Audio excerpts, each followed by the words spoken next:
And today we are going to start the essence of the entire Bhagavad Gita, that is the 15th chapter.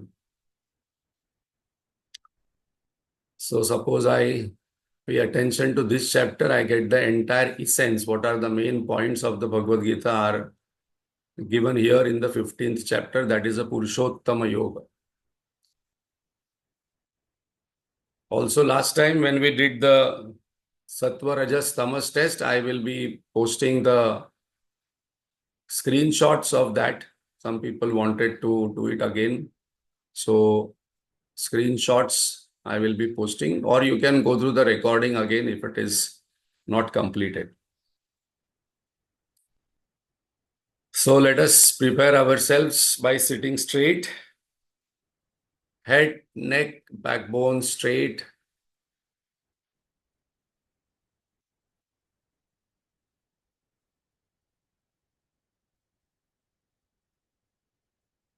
Let us withdraw our mind from all that has happened in the past till the last moment.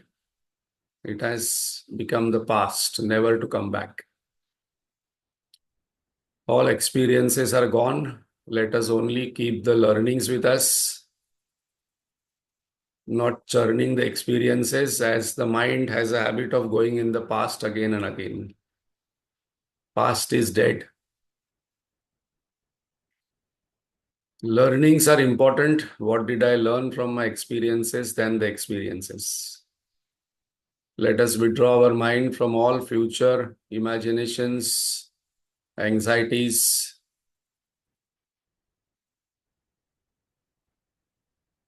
And let us bring consciously the mind in the present moment by focusing on the breath. Breath is a very interesting, important tool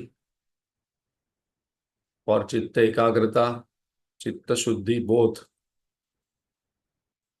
As breath has no form and words, the mind becomes formless and wordless. Also, breath is in the present moment. So, mind gets habituated to stay in the present.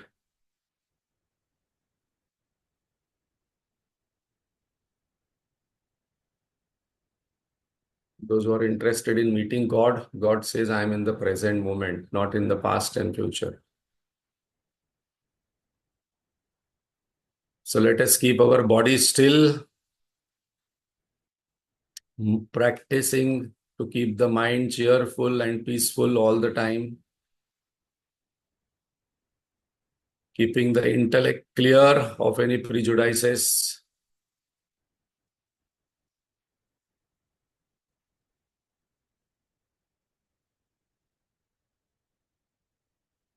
And let us chant loudly so that all the lingering thoughts, whatever they may be, vanish. And we invoke Lord's and Guru Parampara's blessings.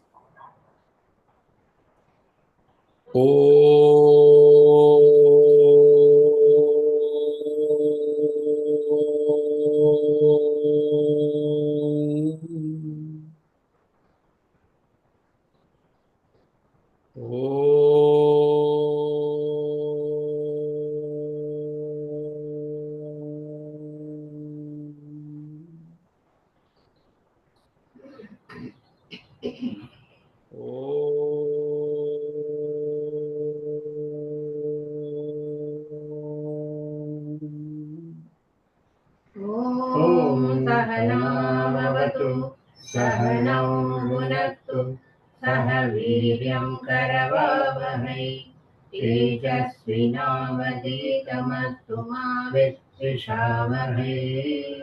ॐ शान्ति शान्ति शान्तिः।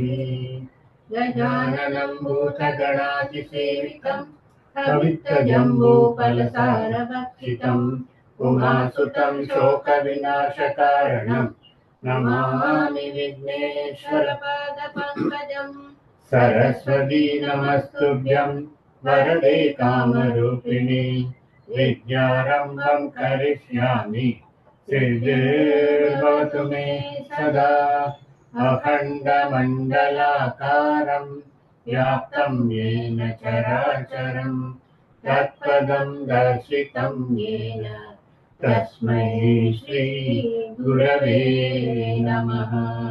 अज्ञानतिमिरान्धस्य ज्ञानाञ्जनशलाकया चक्षुरुन्मीलितं येन तस्मै श्रीगुरवे नमः।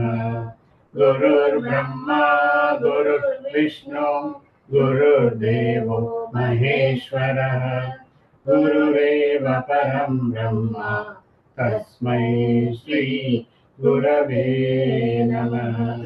स्थावरं जङ्गमं व्याप्तं यत्किञ्चित् सचराचरं तत्पदं दर्शितं येन तस्मै श्रीगुरवे नमः। चिन्मयं व्यापि यत्सर्वं त्रैलोक्यं सचराचरं तत्पदं दर्शितं येन तस्मै श्रीगुरवे नमः। त्वमेव माता च पिता त्वमेव बन्धुश्च सखा त्वमेव विद्या द्रविणं त्वमेव सर्वं मम देव त्वमेव सर्वं मम देव। सदाशिवसमारम्भां शङ्कराचार्यमध्यमाम् अस्मदाचार्यपर्यन्तां वन्दे गुरुपरम्पराम्। श्रुतिस्मृतिपुराणानाम् आलयं करुणालयं नमामि भगवत्पाद शङ्करं लोकशङ्करं। शङ्करं शङ्कराचार्यं केशवं बादरायणं सूत्रभाष्यकृतौ वन्दे भगवन्तौ पुनः पुनः। समस्तजनकल्याणे निरतं करुणामयं नमामि चिन्मयं देवं सद्गुरुं ब्रह्मविद्वरम्। वसुतं देवं कंसचाणूरमर्दनं देवकी परमानन्दं कृष्णं वन्दे जगद्गुरुं। कृष्णं वन्दे जगद्गुरुं। हरि ओम्। Hari Om. Thank you, Lata Rajshekar ji. Welcome back. So, Hari Om to all. So, we are going we are going to start the 15th chapter. So, those who have missed earlier chapters or want to know the entire essence, then one has to focus on the 20 verses. Bhagavad Gita has 700 verses. So, once I listen carefully, then I will get the essence of the entire Bhagavad Gita in the 15th chapter. And the name of the chapter is Purushottama Yoga, the Supreme Spirit. So what is this Supreme Spirit that is been highlighted in this particular chapter? And Bhagavan has taken all topics which are there in the Bhagavad Gita. And Bhagavad Gita is Upanishadsu, essence of Upanishad. So once we get the 15th chapter, we get the essence of entire Upanishads also. So we have to pay extra attention because 1122 verses Bhagavan has covered 1122 all concepts one by one very interestingly. So let us again invoke God's grace and Guru Parampara's blessing. 15th chapter is a wonderful chapter. It must be by-hearted fully, must be chanted before meals. That is a tradition. It is chanted when somebody passes away also. That also we will discuss why this chapter is called as a food chapter, or when Gati chapter and the summary chapter. So there's a lot of interesting aspects about the 15th chapter. As in Bible also they say there are three things: spirit, father and the child. Trinity they call, Trinity. So that spirit is what? If you ask any Christian person, what is the difference in spirit and soul? Very few people will be able to distinguish, which we have already seen the difference in Kshetra Kshetratna Yoga. And the last chapter, we saw the moods of the mind. And we also saw whether we are predominantly Rajas, predominantly Tamas, or predominantly Sattva in that test what we did last time. So let us see, let us enter into the 15th chapter, Purushottama Yoga.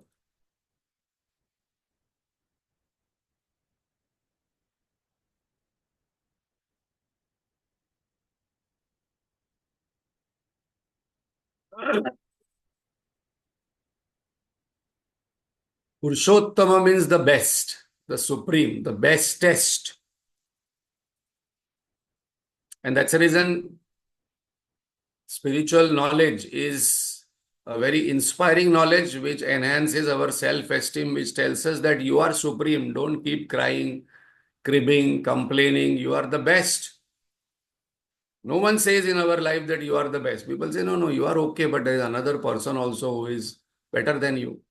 But here, what we will see, and Bhagavan is telling that you are the bestest. There is nobody higher than you. That is Purushottama. Uttama. Uttama Purusha.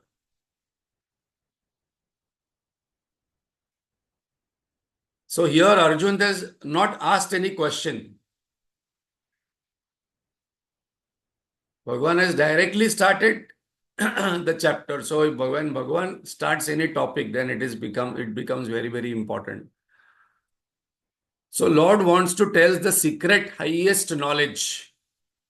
Itti Guyyatamam Shastram. Bhagavan is going to call this chapter as Shastra. That also we are going to see why Bhagavan is calling this chapter as Shastra. So this chapter is called as Shastra. This chapter is called as Iti Guyyatamam, the secretest. It is called the highest. It is chanted before meals. It is chanted when somebody passes away. So these are very interesting aspects that why this chapter? Because it is the summary of the entire Bhagavad Gita. Out of love for the sinless one. Why you are telling? Because Bhagavan says in this chapter, you are anaga. One of my favorite word is anaga. Anaga means sinless. Anaga means innocent. Anaga means pure. Anaga means stainless. So as we all know that Bhagavan loved Arjun more than Arjun loved Bhagavan. Because Bhagavan normally loves people who are anaga. Many times Bhagavan says that I am telling you this knowledge. Arjun is wondering why. One question I ask and you go for 30, 40 verses. Bhagavan says because you are pure. Gita is the essence of all Upanishads. 15th chapter is the essence of entire Bhagavad Gita. So if we actually want to, there is no shortcut in spirituality, but suppose we want to understand entire Bhagavad Gita, entire Upanishads, entire Vedanta knowledge, then this chapter is considered as the best because all topics comes in this. Etat buddhva buddhimansat. Only this knowledge can make a person wise. Bhagavan says in this chapter. So what is that knowledge what is given? Bhagavan says it is iti guyyatamam. And this knowledge will make you a wise person, not intelligent person. Intelligent person knows lot of subjects, physics, chemistry, maths, economics, finance, engineering, etc. Then the person is intelligent. But a wise person knows himself or herself. Who am I? I am supreme. Significance of the name. There are three types of Purushas defined in this.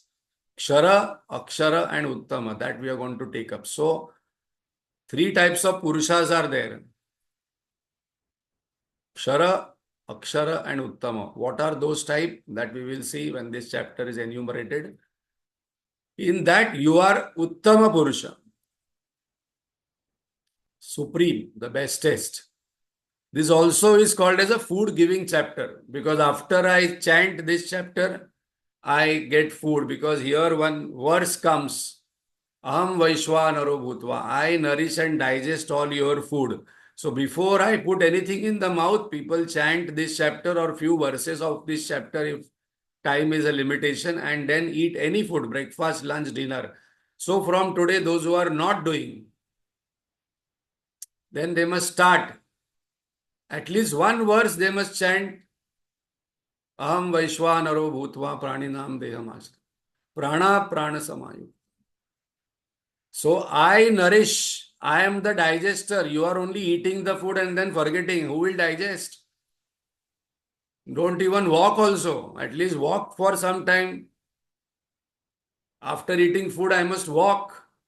After dinner and before going to sleep, I must walk for some time till the food is digested.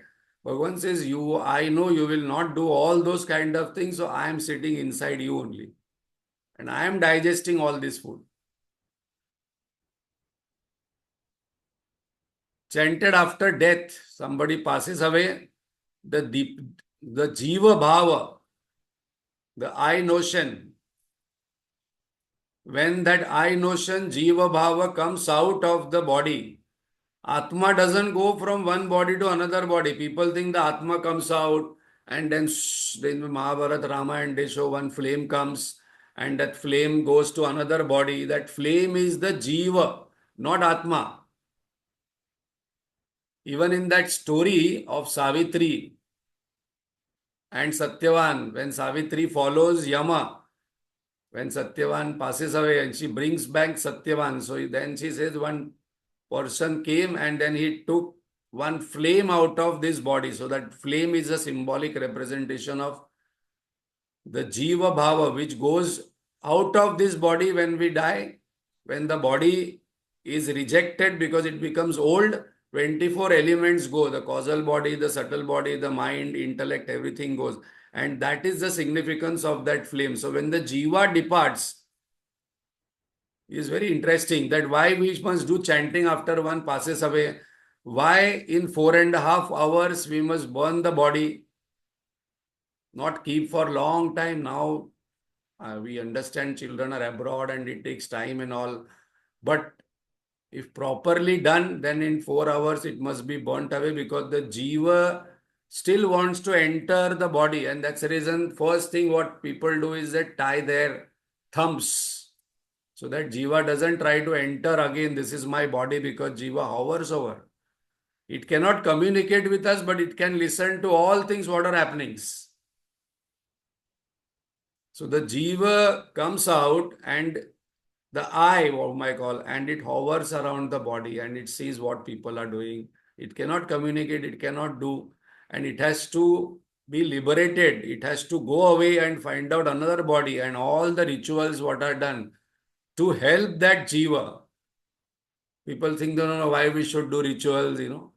But then when then we should ask, why do you help people? No, we should help people. We must give them food. We must give them clothing. We must do dana. We must help people. So in this same is the ritual where we are helping the Jiva to pass on from one body to another body very easily. So it is help only. It is support only. That is the reason the rituals are to be done. It is not some kind of blind belief or faith people are doing. So when the Jiva departs, this 15th chapter is chanted because in that the Jiva listens to the 15th chapter and it understands that what is my real nature is Purushottama. That the Jiva has to listen. And that's the reason when a person passes away, people sit around and chant 15th chapter, 2nd chapter, 18th chapter, so that the Jiva listen. You might say, no, Jiva doesn't understand Sanskrit. No, Jiva understands. As we had last time discussed, when the Jiva is there in the stomach, it remembers everything of its past life. It remembers who is that Jiva. It suffers. It prays to God. But the moment it comes out, Maya takes over. And the Jiva Bhav forgets who is he, what is its real nature. Only 20 verses are there in the 15th chapter. Power-packed summary Bhagavan has given. So one sankalpa, we have to by heart these 20 verses. It has second sankalpa, we have to chant this before we eat food. And suppose we get an opportunity instead of, we can feel little sad when somebody passes away. But suppose we are going for a death ceremony, even if we know the person, don't know the person, given a chance, we must chant this to help the other person.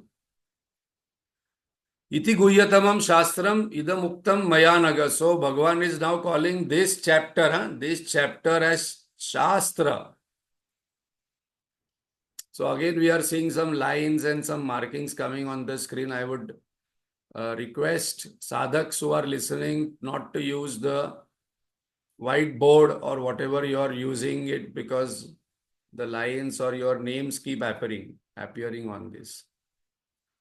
So Bhagavan is calling this chapter as Shastra. He is not called any other chapter as Shastra. Though Bhagavad Gita is Shastra only, but in that he is calling that as Shastra. So now we have to understand what is Shastra. So there are different grantha, different text. The first level of the text are Prakaran grantha.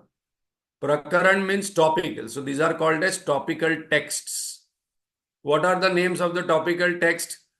Sadhana Panchakam, Tattva Bodh, Atma Bodh, Vivek Chudamani, Druk Drushya Vivek. In that, specific topics are taken and highlighted. One topic is highlighted more, other topics are not so highlighted, maybe just mentioned. So, Bhagavad Gita, if suppose I want to really study properly as a Shastra, then I must should go through at least one or two texts of Prakaran Grantha. Like before I study the graduation text, I must go through the 12th standard, first year, second year, third year texts.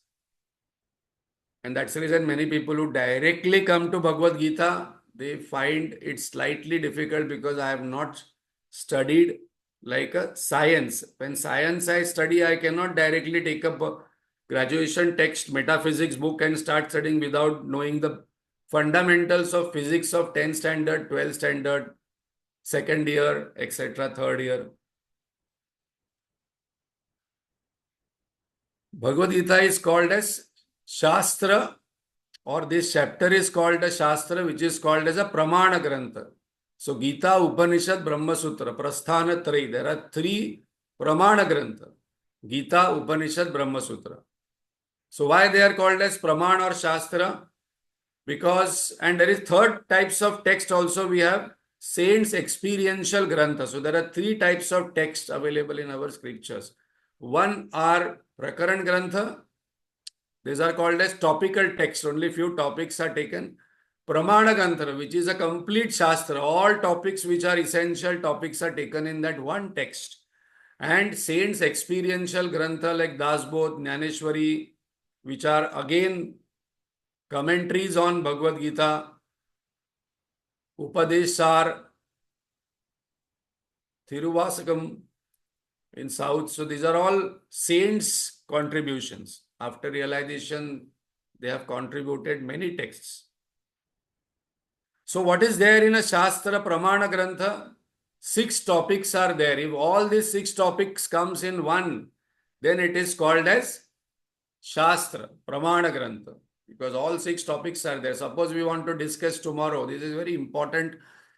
You know, when anybody says, I know Hinduism, then in Hinduism, what is the school of thought? I must know what is the Jiva Vichar. Who am I?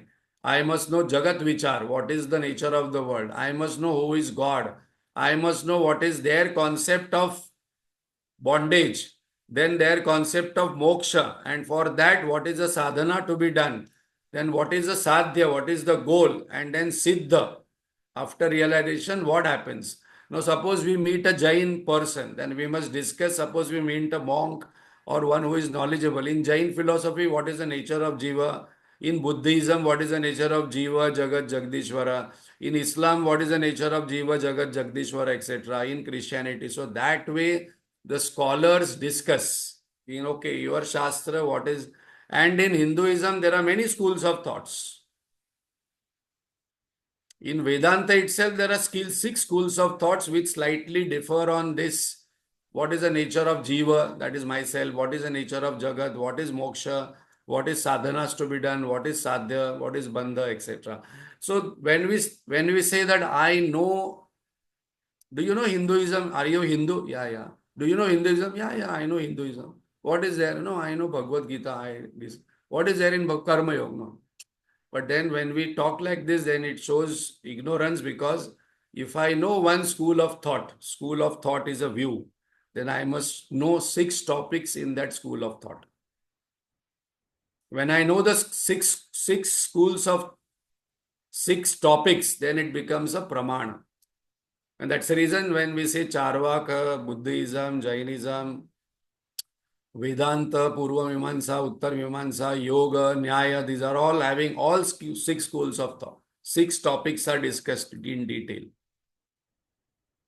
So Bhagavan is going, I am going to take all these 6 topics. 1, 2, 3, 4, 5, 6, 7, 8. 8 topics. All these topics in the 15th chapter. What are the highlights of this 15th chapter? First 2, 3, as we mentioned, Jagata Vichar is done. Urdhva Moolam Adashakam. Then there is a concept of, there is a analogy of inverted tree is being taken. Inverted tree. And through that, Bhagavan has explained the Jagata, very interesting topic. What is the nature of this world? Purpose, why this world is being discussed? Because Vairagya, which can only lead to Atma Jnana. After listening to the nature of the world, I must get Vairagya. I must get this passion that, okay, there is no happiness in this world. This world is temporary. This world is changing. Why am I seeking permanent happiness from changing things? Basic common sense. 4 to 6 sadhana and moksha vichar are given. Purpose, we follow the process and reach the ultimate goal of human life.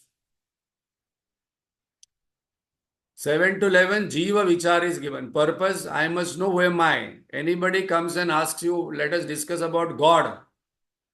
We must say, okay, before discussing about God, our Shastra says, first of all, we must know who am I. Then we must know what is world. Actually, first we must know what is world, because that is Pratyaksha Raman. Outside we can see it. What is the nature of world? What is nature of myself? And what is nature of God? God comes third in the discussion. If I don't know myself, if I don't know world, and then discussing about God, all this conversation will become useless, meaningless, because I am not following the Shastra, the process, the system. 12 to 14, Jagdishwar Vichar is given. Vibhuti Yoga, who is God. 15, Ishwar Vichar is given. 16 to 19, 3 Purushas are discussed. Perishable, imperishable, supreme. That is the Purushottama Yoga. 20, Falashruti. What will I get? Result. Fruit of studying the 15th chapter, Siddha. Intelligence and fulfillment. That is what Bhagavan says. What is intelligence and what is that fulfillment? That we will see. So that's the reason this chapter is called as Shastra. And this is the highest knowledge. Iti Guyyatamam Shastram. So we have to pay attention when Bhagavan starts something on his own, and when he says that Iti Guyyatamam, it is subtle. Secret means it is subtle. My buddhi has to become sattvic, pure to understand this, and then this is the highest knowledge, because I am going to tell you about the Supreme Spirit. So with that, we will start. With that introduction, we will start the 15th chapter, where the first 2 verses are talking about the Jagata, world. So to explain world, after some time, suppose we are listening to Bhagavad Gita or Bhagavad or Upanishads, we must not say, oh no, I know it is the same thing. No.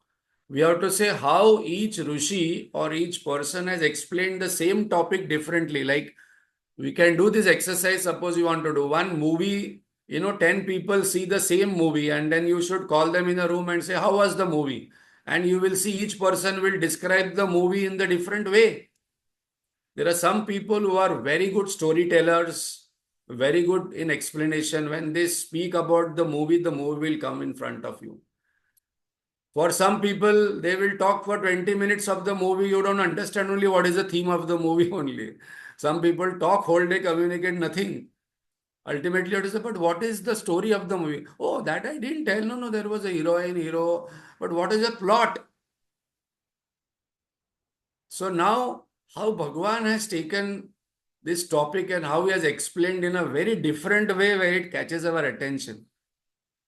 So here Bhagwan is saying is that those who know the inverted tree, those who know this inverted tree, knows the Vedas. And those who knows the Vedas will know the Supreme Spirit and will reach the highest. So now we have to first of all go in the forest. So after this session, we have to get out and go in the forest to see where this inverted tree is. So Bhagavan says, Urdhva moolam adhas shakam ashwatham prahuravayam sandansi yasya parnani yastam vedasa vedavita. So here Bhagavan has given a description of an inverted tree. Then what are the roots? What are the branches? What is the trunk? What are the leaves? What are the fruits? All these things we must notice because the tree is having all these things and it has got a symbolic representation. And Bhagavan is saying, if you know this, Yastam Vedasa Vedavita, you will become Vedavit. You will know what is there in Vedas. Oh, it is so simple. So all the biologists will become Vedavit. No. So it is symbolic representation. So now we will discuss. This is very, very interesting. So now if we are writing down, making notes, we have to note now roots means what? Branches means what? Leaves means what? Trunk means what? And what is the entire symbolism why Bhagavan has taken this very interesting symbolic representation of an inverted tree. Inverted tree means normally the tree, the roots are down, then the sprout comes, then there is a trunk comes, and then the branches come, then there are leaves, and then there are flowers, and then there are fruits on it.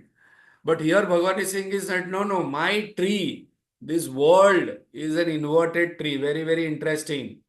It is an inverted tree where the roots are up and the tree is down. So why Bhagavan has taken inverted trees analogy? You would have taken any other analogy. Why inverted tree only? Adashordham prasutas tasya shakha. Shakha means branches. Guna pravruddha vishaya pravala. So what are these branches? What are these leaves? Adashya moolan yanusantanani karmanubandhini manushya loke. So now we understand that when this tree is described, then we say this because of this nature of tree and we get attached to this world because of our karma. That we will see one by one, word by word now. So Yastam Vedasa Vedata. Who is a wise person? Now Bhagavan has given a definition of who is a wise person. This is very important because suppose I say I believe in God, I do puja of God, God is omnipresent, omnipotent, omniscient. Then Bhagavan's definition also we must expect. Otherwise everybody thinks they are wise only. Everybody thinks I am a good person, I am a wise person, I am an intelligent person. Bhagavan says one who knows the tree is the knower of Vedas and then that person is the wise person. Oh, it is very simple then. I should know the tree and I will become wise. Special features of the tree. So now the tree represents samsara. So now we come to the symbolic representation. So now as we discussed, the first topic is Jagata Samsara. So what is our samsara? What is this Jagata? This is the first topic because we have to deal with the Jagata every day. Every day we have to deal with the world and what the world consists of, what is the nature of the world, that is a discussion through analogy so we can remember it very clearly. Inverted tree, roots are up in the divine consciousness and tree of samsara is down. Why it has been mentioned like that? Because first of all what comes, the root comes. Roots support the tree. So what is supporting the tree? God, consciousness. So that is on the top. It is not in bottom. If the roots are cut, the tree will die. The deeper the roots, the stronger the tree. If the roots are very weak and narrow or very shallow, the tree will fall off with one little breeze. So Roots are up in the divine consciousness and the tree of samsara is down. So it is inverted. And it is called as Ashwatha tree. Urdhva moolam adhas shakham. So what is the nature? What is why Ashwatha tree is taken as a symbolism? Because that which does not remain same tomorrow, next moment, anitya. So Ashwatha, that word means that which doesn't remain still, stationary. It is constantly changing. It doesn't remain same tomorrow. Suppose I go to sleep, tomorrow I get up, I think it is the same thing. No, no. Every biology says that every moment the cells in our body are dying and changing. So suppose I get up tomorrow, the biologist will say that you are a new person only at the body level. The mind is changing, the intellect is changing, the opinion is changing, the ideas are changing, my judgments are changing, people are changing. But then when we fix up our opinion on one person, we think that person is like that only. No, no, I know this person from 25 years, gone. When the person says this statement, I think the person has not read this. Every moment, the new I comes, the new I disappears. The I notion also comes and disappears. It is also new. That which does not remain same, that is the Ashwatha tree, that is the nature of the world. And still we want to hold on to the person, we want to hold on to an object, we want to hold on to a situation. No, no, in earlier days this was like this, now it is like this. That means I have not read and understood the Shastra. Bhagavan says, why you are giving all these statements to me? The nature of the world is changing. It will not remain same. You take off your, today you do one homework after this session, take your 25-year-old photograph. How beautiful, how the body was and now what is the body. Take your 10-year-old photograph. Body has changed. Bhagavan says everything in this world changes. Very, very important point. And this must be my Mahavakya in my everything is changing every moment because Bhagavan is calling this world as Ashwatha tree. And our nature is that we want to hold on to it, something permanent. Something permanent. No, you don't change. The way you are loving me, now your love is changed. The way you are dealing me, now your dealing is changed. Now the way you are doing certain things, now it has to change. Looks very strong and steady, but constantly changing. When you say that, when you say to people in front, they come to Vedanta, Jagan Mithya Brahma Satya, oh, do you think this world is unreal? Bhagavan is saying it looks very strong. I look very strong, but one breath goes away. Body goes, what looks very strong. It looks very solid and real, but it is changing. Physics says that everything what you see as matter, it is only atom. The entire world can be compressed this much in few atoms. Like a drop on a leaf. Nalini dalagata jalamati taralam. Now next time when you go outside or at your home, it is an experiment to do just to get that concept so very clearly. I have to put one drop of water on a leaf and see how the leaf, how that water drops here and there and when it will fall, we do not know. So that drop of water is me. That drop of water is the world. Anytime it can fall, fragile and temporary. Why again and again this has been mentioned, repeated? Because Bhagavan says, please understand this and do not try to hold on to. The moment I let go and understand this, sorrow will go. Because all sorrow is equal to, equation is equal to insistence plus resistance. And why that insistent? I want this only. I want this way only. I want this to happen this way only. I want this to happen. Then I am happy. If it is not happening, I am unhappy. So Bhagavan is saying, what are you telling? Every moment anything can change. No, no, but this person was there. No, I was talking to him. Yesterday I met him. This person ate food. Gone. Gone. 1 second gone. And then we keep on repeating those story. No, no, but one moment Bhagavan says it's just Nalini Dalagata Jalamati Taralam. This, please understand, sorrow will not happen. And you're telling that I am a fool, I don't understand when to pick up people and when to give them birth and when to pick them up. No, no, but I believe in God, I have faith on God. Bhagavan says, if you have faith on God, you will not cry for long. You will remember this Ashwatha tree, what I am telling in 15th chapter. 15th chapter is a summary.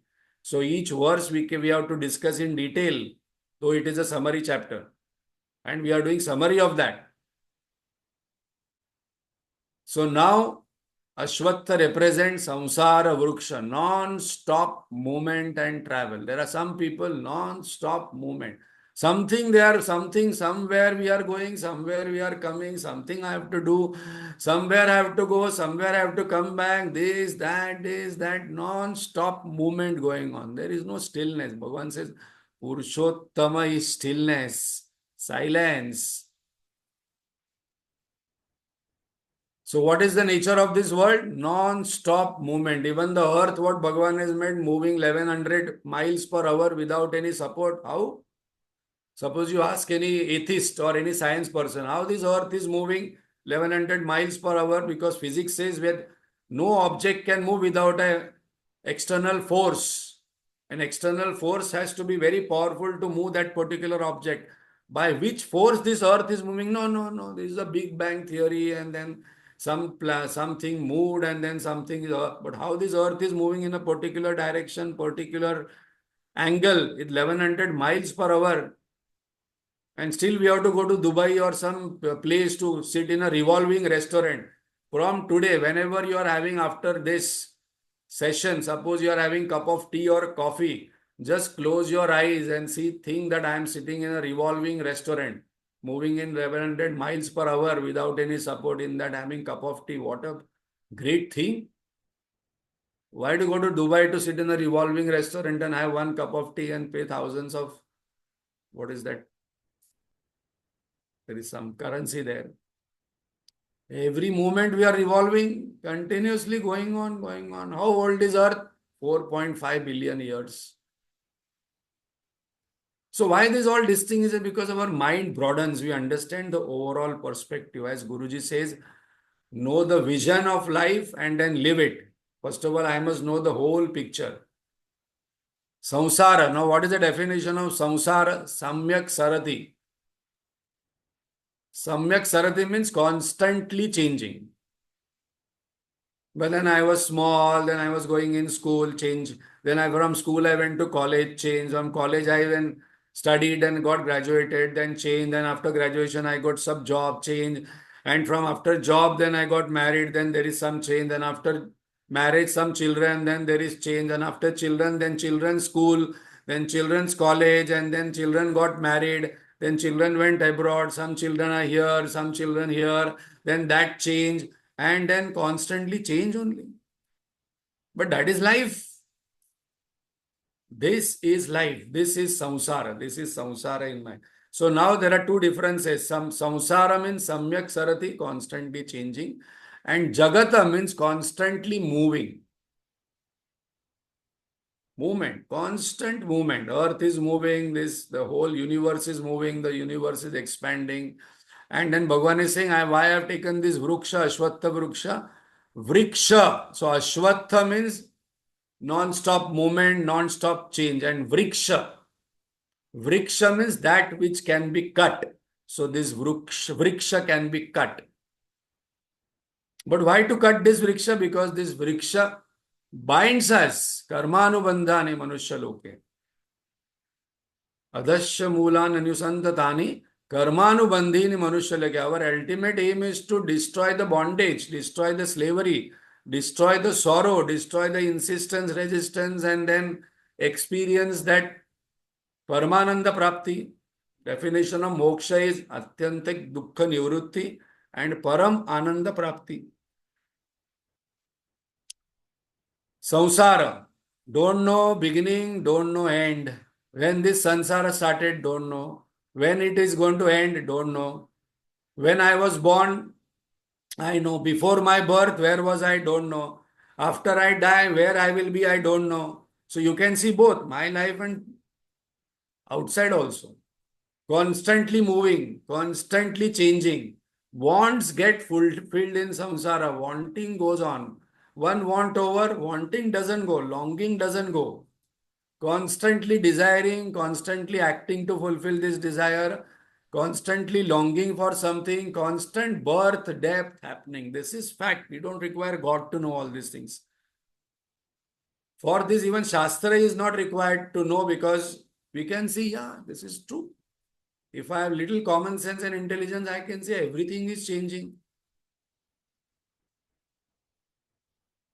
So this is my samsara, this is my life. Constant movement, constant wants, constant acting, constant longing, constant fulfillment of that. Again, longing remains, constant death, constant birth going on for 84 lakhs yonis. So Bhagavan is describing in the first two verses, Jagata. This is the nature of Jagata. Sansar, changing but always remains same.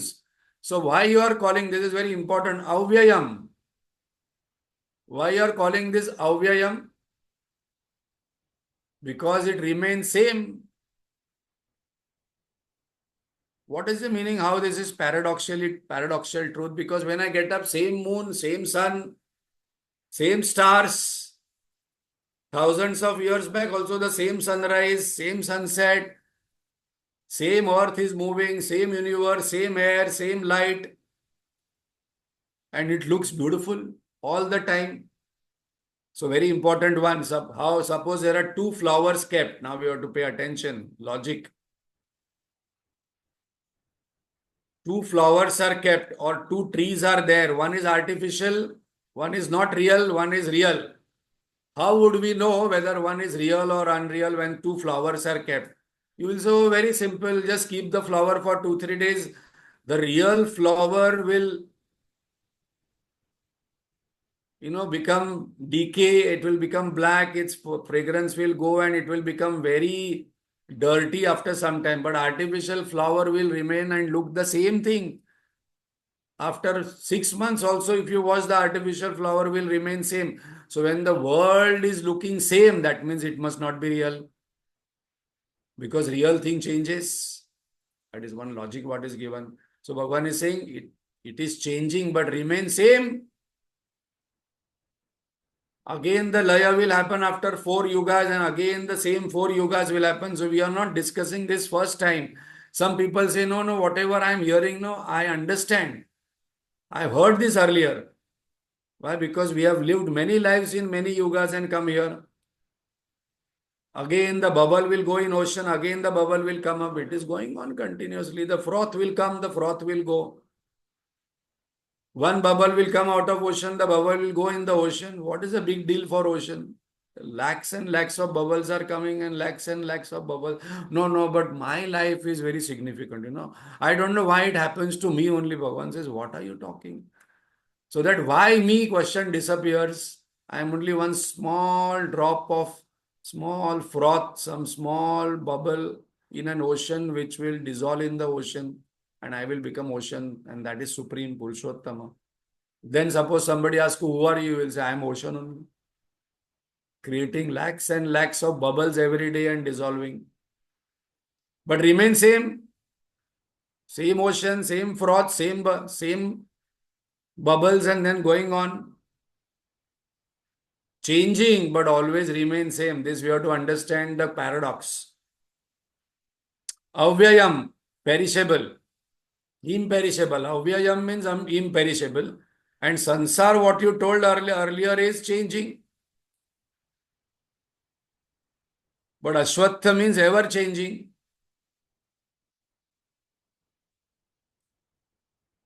This sansara remains same through changing, moving. Example, house remains same. Generations come and go. Artificial flower remains same. Sun, moon, stars remain same, but they are constantly changing.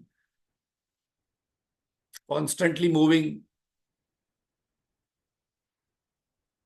So this paradox I must understand of the world. So now we will take one by one what is the analogy of the inverted tree. Moolam. Moolam means roots, primary roots. Then there are secondary roots also. So Moolam means primary roots. The symbolism is Purusha, Brahma, Ashwatha, God, infinite, changeless. And that's the reason it is on the top, because roots give rise to the trunk and the trees and also. Moolam, roots means God, consciousness. The world has a source. It has not come on its own. World is sustained by consciousness. There is a substratum is consciousness. No, there is a Big Bang theory, it happened. But who created the Big Bang? That I do not know. Who created that particle? That I do not know. So here it is very clear that substratum is God. From the unmanifest, manifest has come, and manifest will go back from one point of view, from manifest point of view. From the unmanifest point of view, manifest has never come back. From the sun point of view, there is no darkness. But sitting on earth, there is darkness and light both. Shakham means branches. We're discussing the first two verses. The symbolism of branches is Prakriti. This entirety of our experiences, gross, subtle, causal, 14 lokas, abode of all creatures bound by time and space, finite and changing. So Prakriti is changing. The same topic we had taken in the 13th chapter, Purusha and Prakriti. So Purusha is God, Prakriti is the manifested word. Purusha is unmanifest, Prakriti is manifest, bound by time and space. So there are how many lokas are there? All 14 lokas consist, comes under Prakriti. Leaves. Knowledge of changing and changeless. So leaves are given symbolism here by God as knowledge. Because leaves actually has chlorophyll which take the sunlight and creates the food. So that is given a symbolism of knowledge. Knowledge body is the Vedas, and Vedas have the knowledge of Dharma and Brahma. Knowledge creates the desires, very important one. Without knowledge, there cannot be a desire. First knowledge comes and then desire comes. So leaves are given the symbolism of, and there are many leaves. Similarly, there are many branches of knowledge. Suppose you go to Pavai Ashram. There is this Chinmaya Pradeep. In that Chinmaya Pradeep, suppose you enter and see the entire Pradeep, there you will find this tree. There is a tree which is drawn, and there are various kinds of knowledge bodies which are there on that tree, which we can see of the entirety of these knowledge bodies. 4 functions of leaves are there. What are the function? Beauty. Leaves beautify the branches.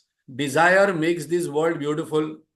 Strength. Leaves create food from sunlight. Nourish. So vasanas are strengthened.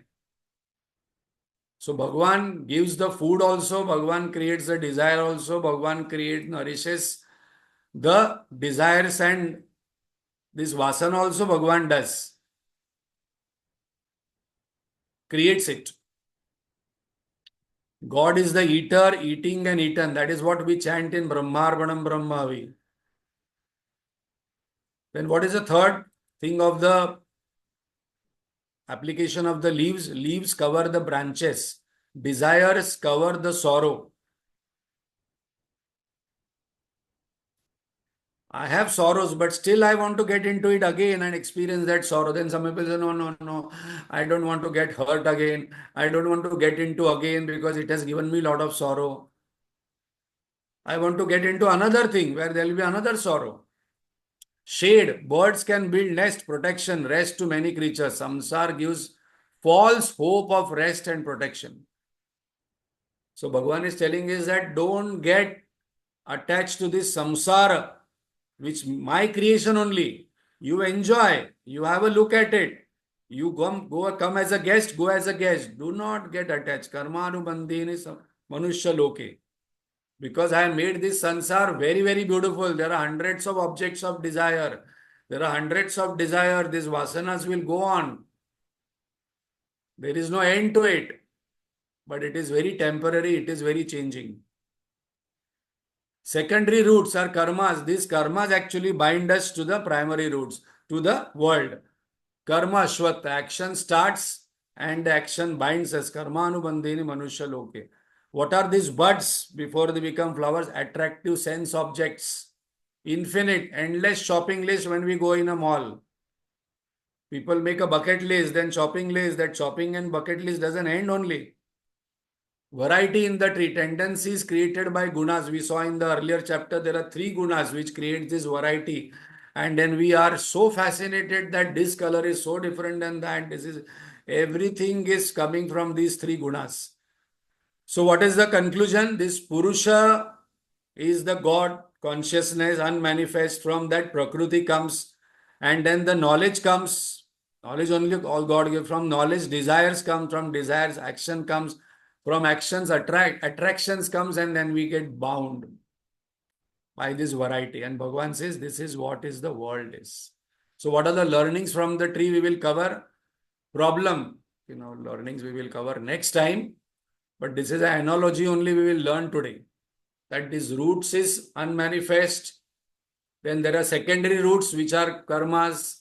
Then there are branches which is knowledge. Then there are leaves which are knowledge.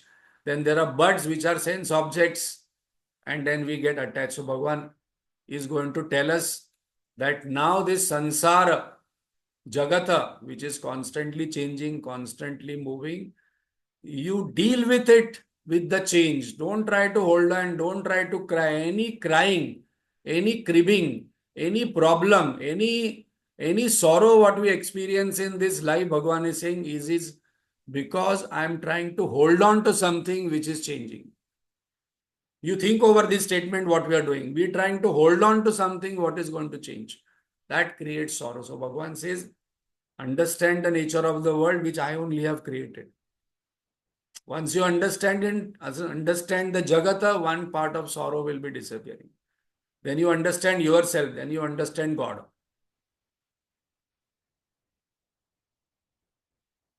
A very, very interesting chapter. I am inviting all of you to listen carefully, make your notes, go through the notes again, go through the commentary again, and write down. Because 15th chapter is summary. So I must be knowing very clearly that Urdhva Moolam Adhashakam, when we chant what Bhagavan has taken all aspects of a tree and then it is related to samsara, jagata. So I must be able to say this is equal to this. Buds are equal to sense object. Leaves are equal to knowledge. Then there are desires. Then this moolam is consciousness. Then there is branch. Then there are actions. So what means what? So next time we will take the learnings from this inverted tree and then we'll go to the next topic. So 1111 topics comes in one or two verses. So in 20 verses, Bhagavan has completed all topics. So it is called as Shastra. Om Purnamada Purnamidam Purnat Purnamudachyate Purnasya Purnamadaya Purnameva Vashishyate. Om Shanti Shanti Shanti. Hari Om Shri Gurubhyo Namaha. Hari Om.